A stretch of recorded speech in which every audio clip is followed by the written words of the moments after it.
Ahí estamos. Bueno, Ubaldo, muchas Listo. gracias por sumarte a la entrevista.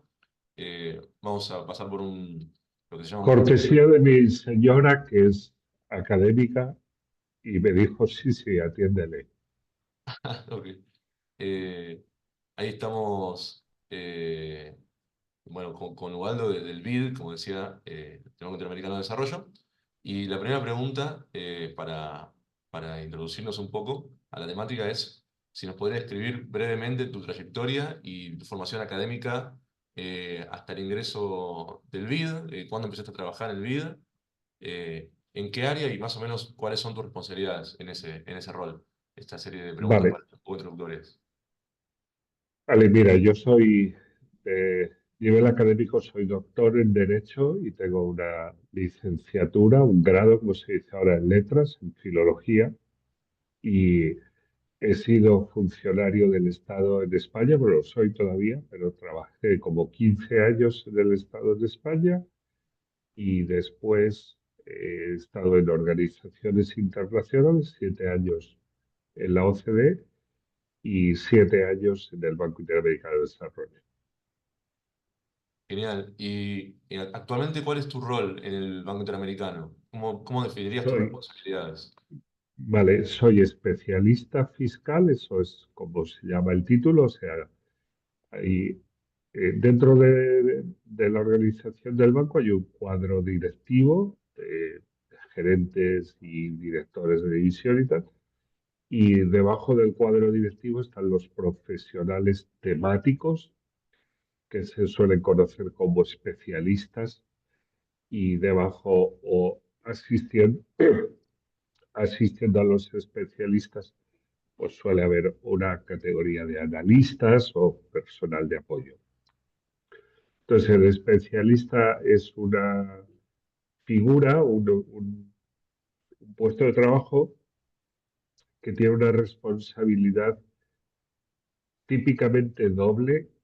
Una es liderar o manejar operaciones con clientes, siendo los clientes del banco típicamente los estados, y hay otra gran área que es el conocimiento y la formación de políticas. Genial. Eh, para pasar un poco más a la parte técnica, si te parece, o al área de políticas públicas, me gustaría consultarte qué aspectos del BID, qué aspectos considerás que son únicos en relación a otras organizaciones multilaterales. Sabemos que el BID es un organismo particular, porque es un organismo de desarrollo, además es un banco, pero formula de alguna manera políticas públicas. La pregunta sería, ¿qué lo diferencia de otras instituciones internacionales en el ámbito de la formulación de políticas públicas? Bueno, buena pregunta. Las organizaciones internacionales que están en el área, a ver, casi todas las organizaciones internacionales tienen interés en el desarrollo, porque de la cooperación internacional lo que resulta es el intercambio de experiencias y conocimientos. Y cualquier organización internacional es una especie de mecanismo de transferencia de conocimientos y de buenas prácticas en políticas.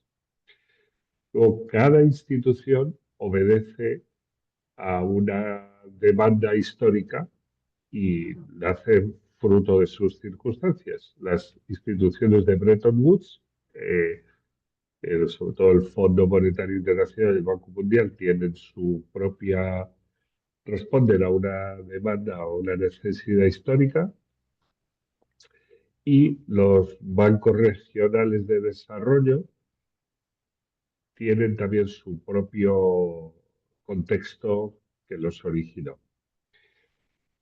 Y, pero con independencia del contexto donde nacen, pues luego van ocupando espacios. Entonces, al final hay una especie de competencia de tendencia expansiva y se suele, no digo competir, digo estar en el mismo terreno, a veces competir y a veces colaborar, pero más o menos como que se pisa la misma área. El banco responde en su diseño, el Banco Interamericano responde en su diseño a una idea de transferir conocimientos y recursos norte-sur, que es el esquema clásico de cooperación internacional. Y tiene su momento histórico. El año, creo que hablo de memoria, pero creo que es el año 59, y el secretario de Estados Unidos hace una gira por Latinoamérica y dice, uy, esto realmente necesita mucho desarrollo. Entonces sería bueno tener un mecanismo para estructurar el conocimiento y la cooperación financiera. Y así nace, y unos años después deja de ser interamericano para ampliar sobre todo la parte del norte, ¿no? O sea, la parte de Estados Unidos y Canadá, pues entran ahí otros países de la Unión Europea y más adelante Corea, Japón y China. Pues hoy día es, si ves en el norte es medio global, pero en el sur sigue focalizado en los países de América Latina, los países continentales, incluyendo Brasil, incluyendo Venezuela y todo, y algunos países caribeños, sobre todo el Caribe español, pero también Barbados, Jamaica y Bermudas. Genial, muchas gracias. Em, Pasamos a una parte, ya que mencionaste un poco algún contexto histórico. Me parece interesante preguntarte si te parece que hay periodos históricos en la historia del BID, en particular en el desarrollo institucional interno, pero también en las relaciones institucionales que ha tenido el BID con los estados. Si es posible ¿Vale? identificar periodos de la historia del BID, sobre todo con en relación con el desarrollo de políticas públicas, ¿no? Por ejemplo, Ya. algunos historiadores diferencian a partir de la década de los 90, por ejemplo. Eh, Ajá. no sé si hay alguna apreciación que pueda hacer al respecto dentro de ese esquema. Ya, mira, como dije al principio, solo llevo 7 años, así es que no puedo hablar mucho de mi experiencia, pero lo que he visto en la documentación es que cada vez que ha habido un presidente nuevo, una administración nueva, pues de forma responsable han mirado a ver si el banco satisfacía las necesidades que está previsto cubrir. Y en esa revisión, pues yo creo que todos, Ilan, Goldfein, el último,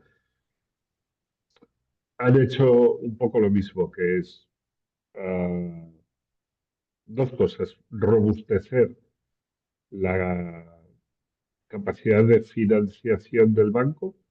El banco como es un instrumento financiero, ¿no? Un intermediario financiero que tiene socios, que son los países donantes, que son como accionistas del banco, y ellos ponen una cuota y pagan también una parte del mantenimiento, y tiene clientes que son los países de la región. Entonces, según la demanda percibida de recursos para el desarrollo de los países de la región, el banco periódicamente quiere incrementar su capacidad de otorgar recursos. Entonces hace ampliaciones de capital y realineaciones de carácter financiero, pues para eh, integrar, qué sé yo, innovación financiera, otras fuentes, incluso otros donantes. Y recientemente todos los bancos regionales de desarrollo, que hay muchos, hay en Asia, en África, hay dos en Europa, en fin, hay una serie y otros de subregiones. También se han unido para ver la posibilidad de movilizar más recursos. Como que eso siempre ha sido eh, no digo una obsesión, pero un motivo de trabajo. La otra, que se ha hecho con frecuencia, es el reorganizar la forma en que el banco está estructurado para ser más eficaz. o más eficiente también, las dos cosas a la vez. Pero no te puedo decir si una visión histórica creo que es mejor. Eso hay publicaciones que lo miran, eso es más fácil si lo tomas de un libro, más fiable sobre todo.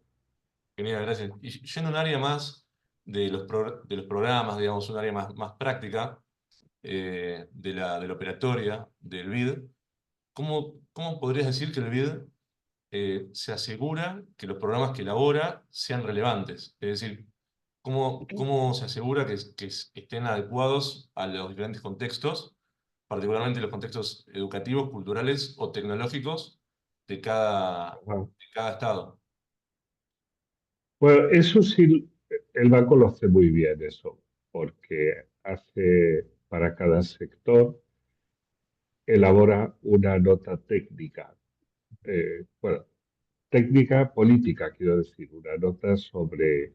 el sector, se llama Sector Framework Document, en inglés o en español, marco de conocimiento del sector o marco técnico del sector. Y si lo buscas, esta es una información pública, lo podrás encontrar en educación, por ejemplo, podrás encontrar ese documento que se actualiza periódicamente, creo que cada 4 o 5 ejercicios.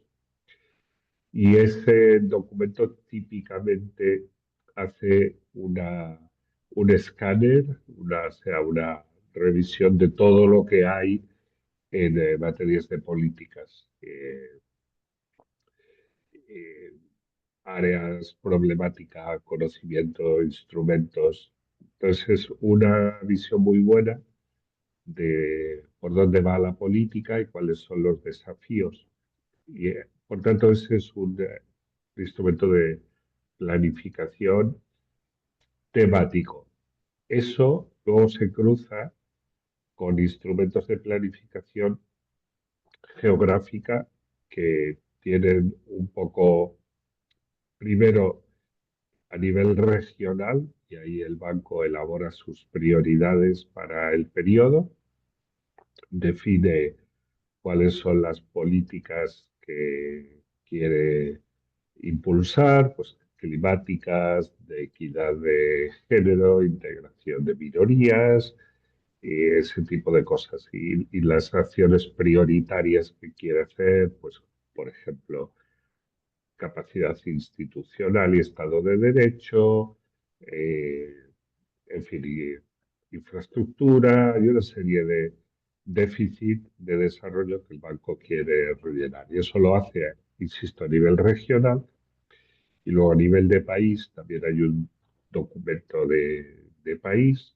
un programa de actuación del país, también de actualización periódica, plurianual y periódica, donde se puede consultar pues para Argentina cuáles son los desafíos en la educación en Argentina, en Chile o en Paraguay o donde en cualquiera de los países de la región hay uno de estos documentos, de tal manera que entre la parte vertical de las políticas y la parte horizontal de los territorios hay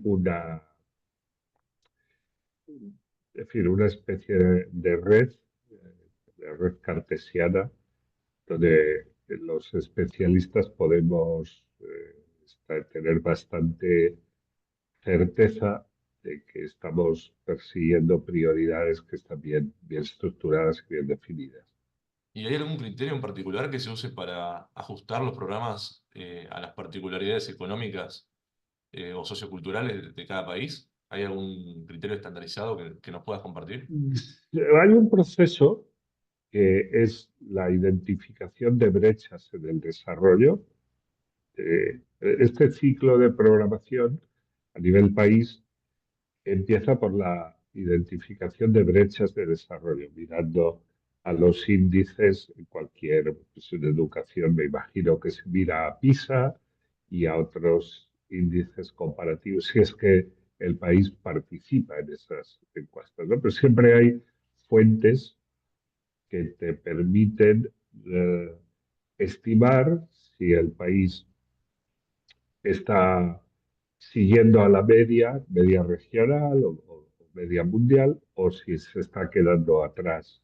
Esos estudios de necesidades o desafíos para el desarrollo de cada país son esos sí son estudios puramente técnicos, son la base CDC, Country Development Challenges, se llama ese documento, por si quieres hacer un Google por ahí. Eh, Algunos de estos documentos son confidenciales por su propia naturaleza, son un poco sensibles. Eh, si quieres ser certero en la definición de los desafíos de desarrollo, no puede ser políticamente correcto, ¿no? Entonces, algunos de estos documentos tienen una clasificación, pero creo que te resultará fácil encontrar estos documentos de Country Development Challenges, que, insisto, son una evaluación basada en datos y de ese diagnóstico de fallas es de donde sale un plan de acción política. Incluso el banco tiene una oficina que se llama OVE o OVE, Oversight and Evaluation. Ah, no me salen las siglas ahora en inglés, pero esa oficina revisa la coherencia entre los defectos detectados y los planes de acción y evalúa con una técnica que se llama la lógica vertical, que consiste en a un problema una solución. Entonces, si has detectado un problema y lo has cuantificado y has propuesto una solución, ¿cuál es el resultado? ¿Se solventó o se palió esa brecha de desarrollo o no? Entonces, hay todo un ciclo de conocimiento y de práctica alrededor de eso que está muy bien estructurado. Genial. Y dentro, ya mencionaste un plan de acción política, que me parece algo interesante para profundizar, pero te voy a consultar por eso, por cómo definirías este plan de acción política y eh, qué consiste. Y dentro de, digamos, de esta pregunta, te agrego una pregunta por el diseño del programa, de los programas en general, en términos generales. ¿Qué rol se le otorga a los estados? O sea, ¿qué rol tienen los estados nacionales o incluso subnacionales?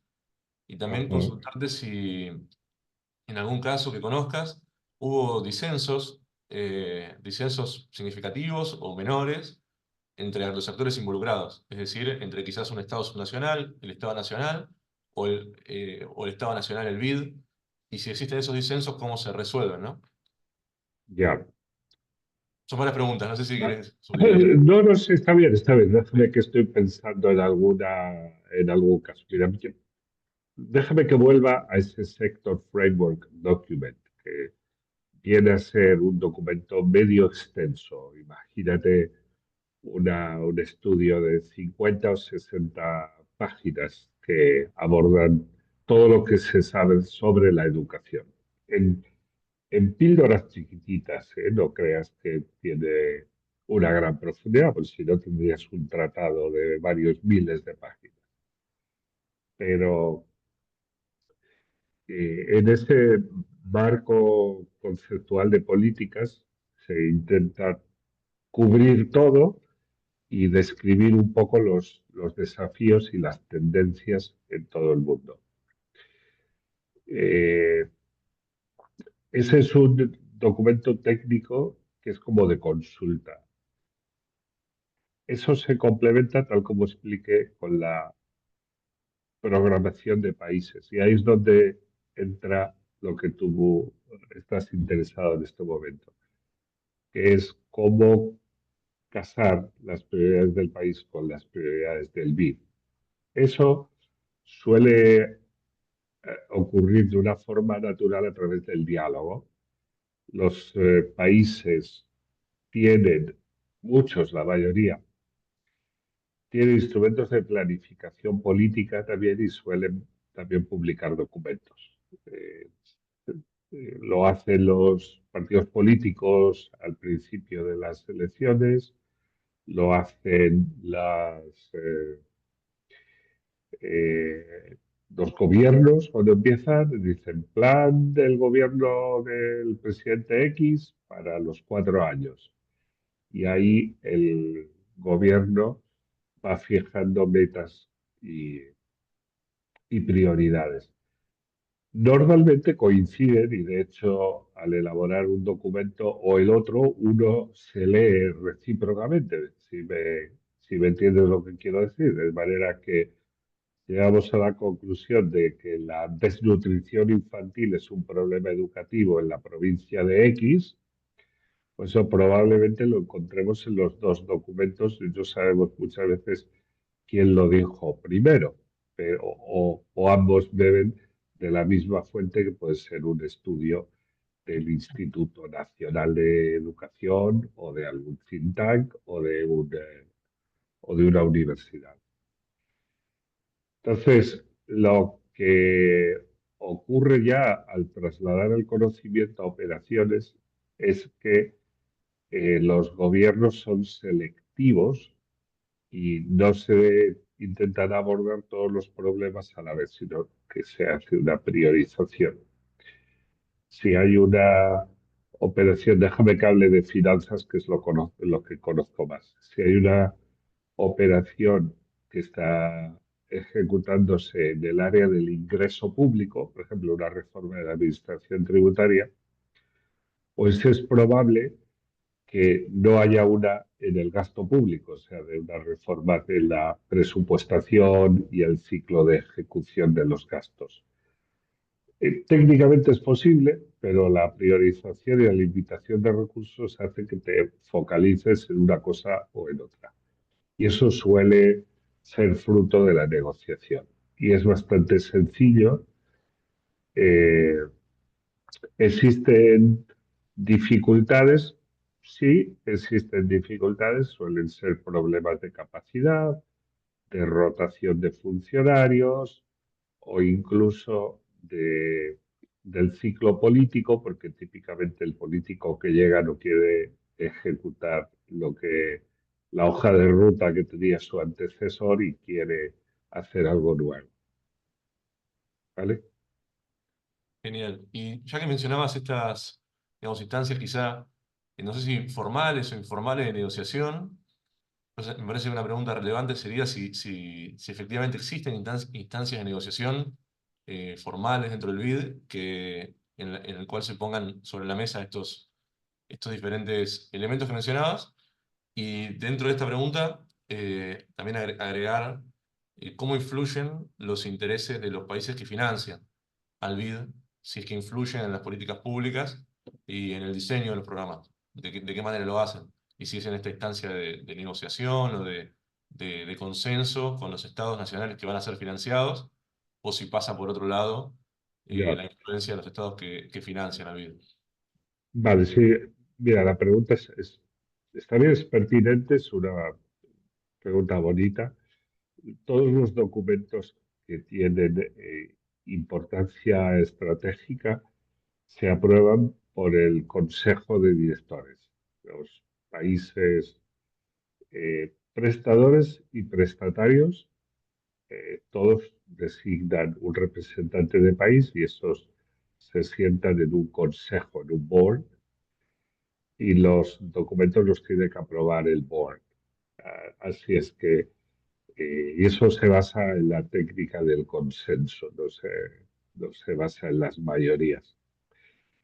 Si hay algo que sea extraño para un país o que no le guste pues va a pedir que se modifique el manuscrito para que el documento de políticas no diga algo que vaya contra sus prioridades en fin, o soberanía o cualquier criterio de país, ¿no? Entonces, la aprobación por el Consejo garantiza que los objetivos fijados por el banco y los marcos de política son consistentes y los estados tienen un representante, los donantes, pero esos representantes eh, no, son muy activos. No iba a decir que vienen al fin, no, en realidad son muy activos y en la aprobación de operaciones son una instancia de aprobación y ejercen como tales.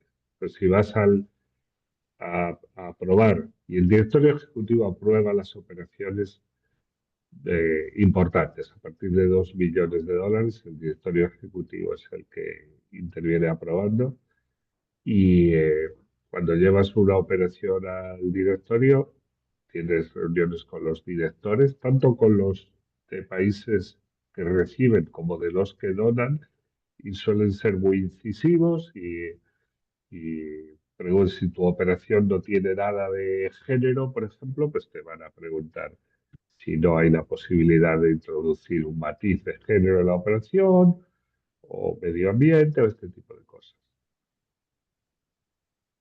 Ok. Y dentro de este ¿Vale? directorio, sí, ejecutivo que mencionabas, eh, ¿te parece que hay algunos elementos centrales que consideren para aprobar o desaprobar un programa? Y dentro de ese proceso en general, no solo dentro del directorio ejecutivo, sino en general en el BID, ¿qué elementos te parecen que son importantes para garantizar la sostenibilidad y la factibilidad de un programa? Es decir, ¿cómo se construyen los indicadores para estos programas? Y en base a qué criterios, si puedes compartirnos algo de eso. Sí.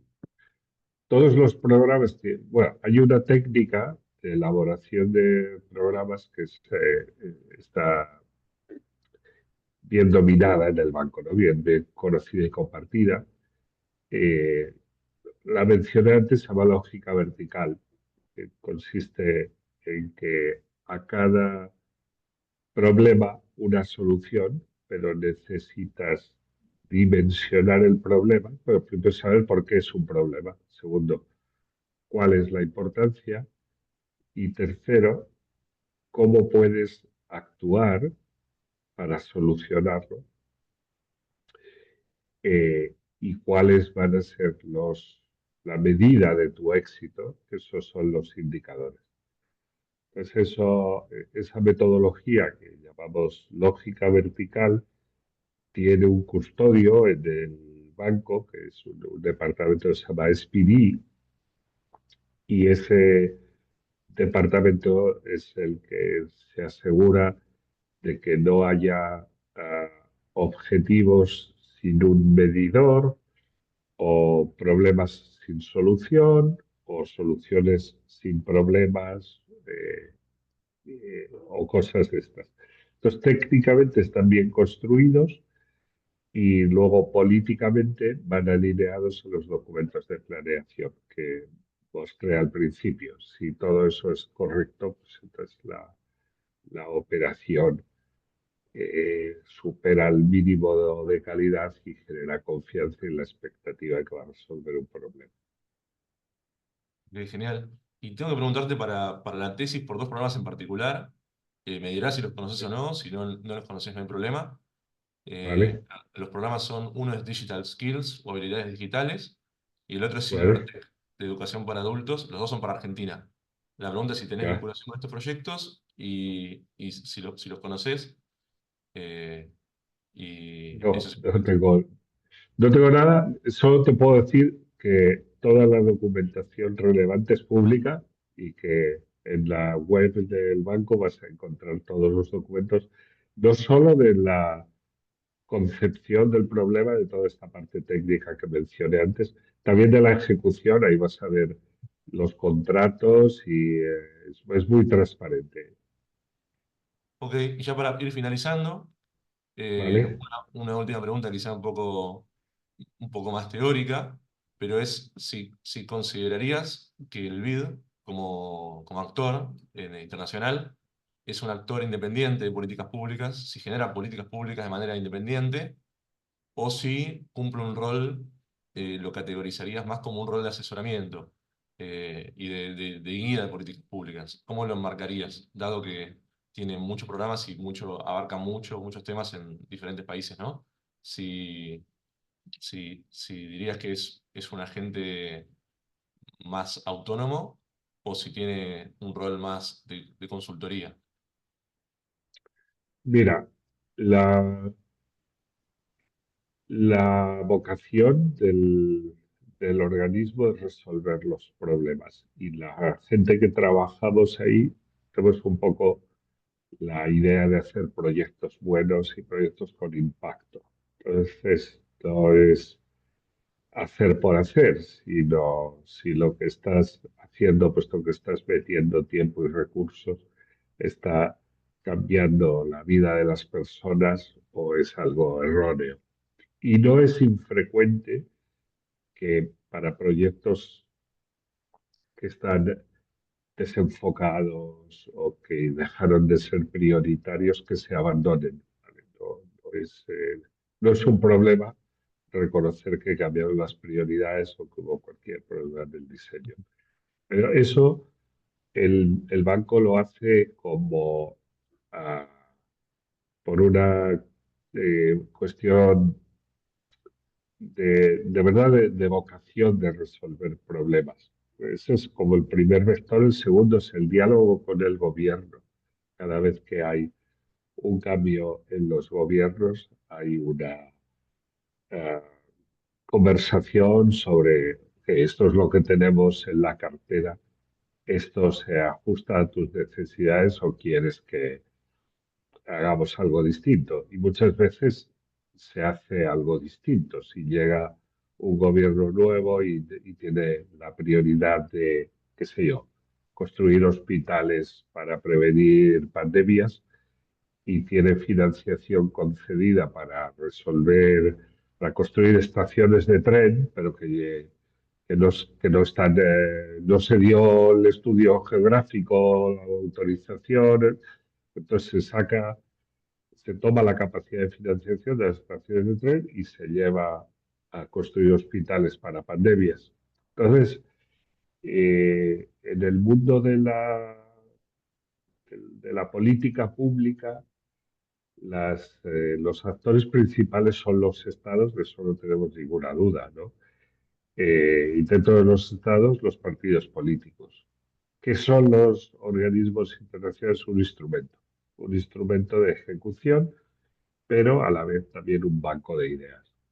Que si nos llaman al BID o al Banco Mundial o a la Corporación Andina de Fomento o a cualquier otro eh, organismo internacional, el Fondo Monetario, cualquiera que te llame y te diga, oye, ¿qué opinas de este problema? ¿Tienes alguna idea de qué podemos hacer aquí? Pues el, el especialista o la oficina del banco va a hacer una revisión de toda la documentación y le va a decir al país, mira, estas son, estos son los estándares internacionales, estas son buenas prácticas identificadas, aquí tienes la bibliografía y esto es lo que podríamos hacer en este país. Y de ahí nace un plan de acción.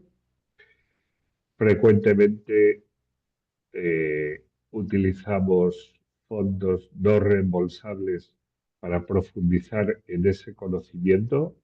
Traemos un consultor que levante más como líneas de base o defina los problemas, los cuantifique y sobre esos trabajos preparatorios lo llevamos con el país y le decimos ¿qué hacemos? ¿Hacemos un proyecto para reformar esto o que se quede así? Eso es como funciona. Genial. Osvaldo, muchas gracias por la charla. ¿Hay algo más que te Bueno, gustaría agregar respecto a lo conversado? ¿O no, se te ocurre alguna cuestión no, que pudiera aportar para la ¿dónde, entrevista? dónde te envío la factura del tiempo? Después lo charlamos por mensaje. Ya. No, Gracias, Osvaldo. hablando en serio, te deseo suerte, éxito con Gracias. tu trabajo Muchas y gracias. si has de necesitar cualquier otra cosa puntual, pues aquí estamos. Gracias, muchísimas gracias y a disposición también, Bueno, gracias, Tomás, suerte. igualmente.